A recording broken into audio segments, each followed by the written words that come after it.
Hello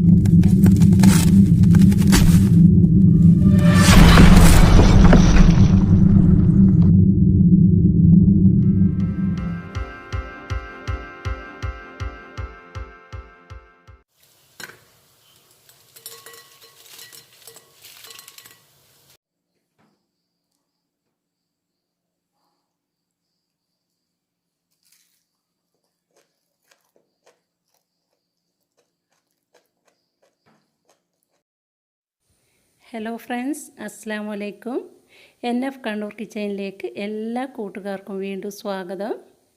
ഇന്നത്തെ recipe വളരെ ടേസ്റ്റിയും വ്യത്യസ്തമായിട്ടുള്ള ഒരു സ്നാക്ക് റെസിപ്പിയാണ്. അവിൽ വെച്ചിട്ടാണ് നമ്മൾ ഈ സ്നാക്ക് ഉണ്ടാക്കിയിരിക്കുന്നത്. നമുക്ക് 4 മണിക്ക് ചായയുടെ കൂടെ പെട്ടെന്ന് തന്നെ ഉണ്ടാക്കിയെടുക്കാൻ പറ്റിയിട്ടുള്ള ഈ സ്നാക്ക് റെസിപ്പി നമ്മളുടെ വീട്ടിലെന്നും അവൈലബിൾ ആയിട്ടുള്ള കുറച്ച് ഇൻഗ്രീഡിയൻസ് മാത്രം മതി ഇത് ഉണ്ടാക്കിയെടുക്കാൻ വേണ്ടിയിട്ട്. അപ്പോൾ അവിൽ വീട്ടിലിരിപ്പുണ്ടെങ്കിൽ തീർച്ചയായിട്ടും ഇന്ന് തന്നെ ട്രൈ ചെയ്ത് നോക്കുക. ട്രൈ ചെയ്ത് നോക്കുമ്പോൾ ഫീഡ്ബാക്ക് അറിയിക്കാൻ മറക്കരുത്. അതുപോലെ വീഡിയോ ഇഷ്ടപ്പെട്ടിട്ടുണ്ടെങ്കിൽ ഒന്ന് ലൈക്ക് ചെയ്യണം. അതുപോലെ കൂട്ടുകാർക്കും ഫാമിലിക്കും ഒന്ന് ഷെയർ ചെയ്ത് കൊടുക്കുക. ചാനൽ ആദ്യമായിട്ട് കാണുന്നവരാണെങ്കിൽ പ്ലീസ് ഒന്ന് സബ്സ്ക്രൈബ് ചെയ്ത് സപ്പോർട്ട് ചെയ്യണം.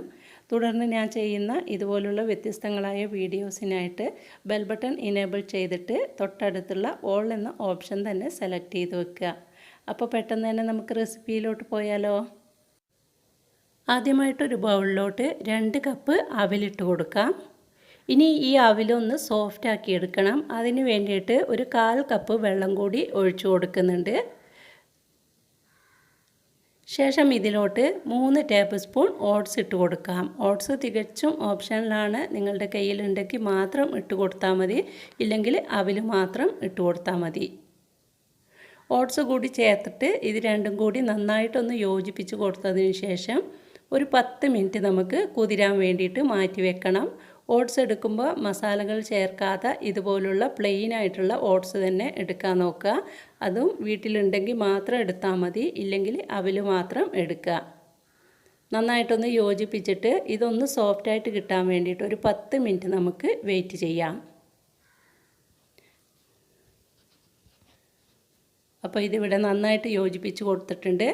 ഇനി 10 മിനിറ്റിന് ശേഷം നമുക്കിത് ഒന്നുകൂടി മിക്സ് ചെയ്ത് കൊടുക്കണം. കണ്ടല്ലോ, ഇതിപ്പോൾ നന്നായിട്ട് സോഫ്റ്റായിട്ട് വന്നിട്ടുണ്ട്. ഇത് മിക്സ് ചെയ്യുമ്പോൾ തന്നെ നിങ്ങൾക്ക് മനസ്സിലാവുന്നുണ്ടാവും. ശേഷം നമുക്കിതിലോട്ട് കുറച്ച് ഇൻഗ്രീഡിയൻസ് കൂടി ചേർത്തെടുക്കാനുണ്ട്. അതെന്തൊക്കെയാണെന്ന് നോക്കാം. അതിന് വേണ്ടിയിട്ട് ഞാനിവിടെ ഒരു മീഡിയം സൈസിലുള്ള സവാള വളരെ ചെറുതായിട്ട് കട്ട് ചെയ്തെടുത്തിട്ടുണ്ട്. അത് ചേർത്ത് കൊടുക്കാം. ശേഷം എരിവിന് ആവശ്യമായിട്ടുള്ള പച്ചമുളക് ചേർത്ത് കൊടുക്കണം. ഞാനിവിടെ 3 പച്ചമുളകാണ് എടുത്തിരിക്കുന്നത്. 2 തണ്ട് കറിവേപ്പില ചെറുതായിട്ട് കട്ട് ചെയ്തിട്ട് ചേർത്ത് കൊടുക്കുക. ചെറിയൊരു കളറിന് വേണ്ടിയിട്ട് ഒരു 1/4 ടീസ്പൂൺ കാശ്മീരി ചില്ലി പൗഡറും 1/4 ടീസ്പൂൺ മഞ്ഞൾപ്പൊടിയും ചേർത്ത് കൊടുത്തതിന് ശേഷം ഇതിലോട്ട് അധികം പുളിപ്പില്ലാത്ത 3 ടേബിൾ സ്പൂൺ തൈര് കൂടി ചേർത്ത് കൊടുക്കുക. ശേഷം ആവശ്യമായിട്ടുള്ള ഉപ്പും ചേർത്ത് ഒരു 2 ടേബിൾ സ്പൂൺ അരിപ്പൊടി കൂടി ചേർത്ത് കൊടുക്കാം. സ്നാക്ക് നല്ല ക്രിസ്പിയായിട്ട് കിട്ടാൻ വേണ്ടിയിട്ടാണ് അരിപ്പൊടി ചേർക്കുന്നത്. ഇനി എല്ലാം കൂടി കൈവച്ചിട്ട് നന്നായിട്ടൊന്ന് തിരുമ്മി കുഴച്ചെടുക്കണം. ഇതിലോട്ട് വെള്ളം ചേർക്കേണ്ട ആവശ്യമില്ല. കുഴച്ചിട്ട് ആവശ്യമുണ്ടെങ്കിൽ മാത്രം കുറേശ്ശെ വെള്ളം ഒഴിച്ചു കൊടുക്കുക.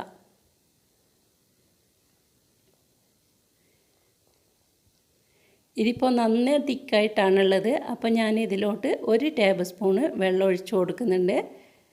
നമ്മൾ പരിപ്പ് വടയൊക്കെ ഉണ്ടാക്കുമല്ലോ, അതേ തിക്നെസ്സിൽ വേണം ഇത് കുഴച്ചെടുക്കാൻ വേണ്ടിയിട്ട്. അധികം ലൂസായി പോവരുത്, അങ്ങനെയാകുമ്പോൾ ഓയിൽ കുടിക്കും.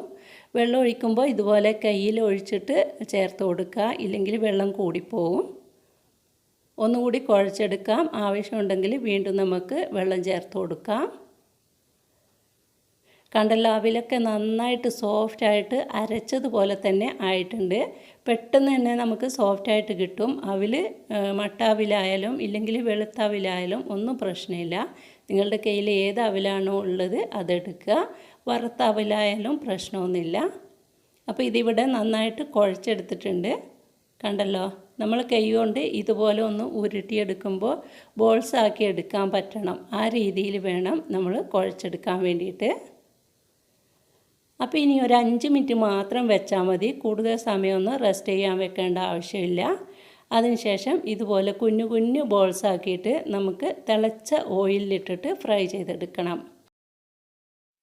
പിന്നെ ഈ സ്നാക്ക് തയ്യാറാക്കിയെടുക്കുമ്പോൾ പ്രത്യേകം ശ്രദ്ധിക്കേണ്ട ഒരു കാര്യം എന്താണെന്ന് വെച്ചാൽ തിളച്ച ഓയിലിട്ടിട്ട് വേണം ഇത് ഫ്രൈ ചെയ്തെടുക്കാൻ വേണ്ടിയിട്ട്. അതുപോലെ ഹൈ ഫ്ലെയിമിൽ തന്നെ ഇട്ടിട്ട് ഫ്രൈ ചെയ്തെടുക്കുക.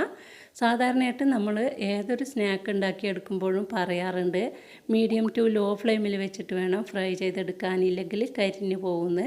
അപ്പോൾ ഇത് കരിഞ്ഞു പോകുകയൊന്നും ചെയ്യില്ല. അതുകൊണ്ട് തന്നെ ഹൈ ഫ്ലെയിമിലിട്ടിട്ട് നല്ല തിളച്ച ഓയിലിട്ടിട്ട് ഫ്രൈ ചെയ്തെടുക്കണം. ഇല്ലെങ്കിൽ ഈ സ്നാക്കിന് ഓയിൽ കുടിക്കും. ഇത് നല്ല ക്രിസ്പി ആയിട്ട് ഒട്ടും തന്നെ ഓയിലില്ലാതെ കിട്ടണമെങ്കിൽ നല്ല ഹൈ ഫ്ലെയിമിൽ തന്നെ ഇട്ടിട്ട് ഫ്രൈ ചെയ്തെടുക്കുക. ഇതിൻ്റെ സൗണ്ട് കേട്ടപ്പോൾ തന്നെ നിങ്ങൾക്ക് മനസ്സിലായിട്ടുണ്ടാവും. ഞാൻ വീഡിയോയുടെ ഫസ്റ്റിൽ തന്നെ അത് കേൾപ്പിച്ചിരുന്നു. അപ്പോൾ അതുപോലെ ഞാൻ പറഞ്ഞതുപോലെ തന്നെ ഫ്രൈ ചെയ്തെടുക്കുക. പെട്ടെന്ന് തന്നെ ഫ്രൈ ആയിട്ട് കിട്ടുകയൊക്കെ ചെയ്യും. ഒരു 2 മിനിറ്റ് മാത്രം മതി നമുക്കിത് ഫ്രൈ ആയിട്ട് എടുക്കാൻ വേണ്ടിയിട്ട്. അപ്പോൾ നമുക്ക് വൈകിട്ട് ചായയൊക്കെ ഉണ്ടാക്കുമ്പോൾ ചായ തിളക്കുന്ന ടൈം കൊണ്ട് തന്നെ നമുക്ക് ഈ സ്നാക്ക് ഉണ്ടാക്കിയെടുക്കാം. അപ്പോൾ അവിലൊക്കെ എല്ലാവരുടെ വീട്ടിൽ എന്നും ഉണ്ടാവുമല്ലോ. അപ്പോൾ എന്നും ഒരുപോലെ തന്നെ കഴിക്കാതെ ഇതുപോലുള്ള വെറൈറ്റീസൊക്കെ ഉണ്ടാക്കി നോക്കിയിട്ട് കഴിച്ച് നോക്കുക. അപ്പോൾ ഉണ്ടാക്കുമ്പോൾ ഫീഡ്ബാക്ക് അറിയിക്കാനും മറക്കരുത്. അപ്പോൾ ഇതിവിടെ ഗോൾഡൻ ബ്രൗൺ കളറായി വന്നിട്ടുണ്ട്. ഇത് നമുക്കിനി ഓയിലിൽ നിന്നും കോരി മാറ്റിയിട്ട് ബാക്കിയുള്ളതും ഇതുപോലെ തന്നെ ഫ്രൈ ചെയ്തെടുക്കാം. ഈ സ്നാക്കിന് ഇതുപോലെ നല്ലൊരു കളർ കിട്ടാൻ വേണ്ടിയിട്ടാണ് ഞാൻ കാശ്മീരി ചില്ലി പൗഡർ ചേർത്തിരിക്കുന്നത്. ഇനി നിങ്ങൾക്ക് ഇതുപോലെ ചുവന്ന കളർ വേണ്ട, വെളുത്തതായിട്ടാണ് വേണ്ടതെങ്കിൽ വെളുത്ത അവിലെടുക്കുക. അതുപോലെ കാശ്മീരി ചില്ലി പൗഡർ ഒഴിവാക്കുക. അങ്ങനെയാകുമ്പോൾ വെളുത്ത കളറിലുള്ള സ്നാക്ക് ഉണ്ടാക്കിയെടുക്കാം.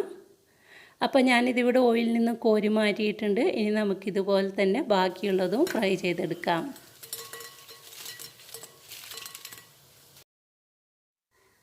കേട്ടല്ലോ, ഇപ്പോൾ സൗണ്ട് കേട്ടപ്പോൾ തന്നെ നിങ്ങൾക്ക് മനസ്സിലായിട്ടുണ്ടാവുമല്ലോ. അപ്പോൾ എല്ലാവരും ഒന്ന് ട്രൈ ചെയ്ത് നോക്കണം. ട്രൈ ചെയ്ത് നോക്കുമ്പോൾ ഫീഡ്ബാക്ക് അറിയിക്കാൻ മറക്കരുത്. വീഡിയോ ഇഷ്ടമായിട്ടുണ്ടെങ്കിൽ ലൈക്ക് ചെയ്യുക. നിങ്ങളുടെ വിലയേറിയ അഭിപ്രായം അറിയിക്കുക. കൂട്ടുകാർക്കും ഫാമിലി ഗ്രൂപ്പിലേക്കും ഒന്ന് ഷെയർ ചെയ്ത് കൊടുക്കുക.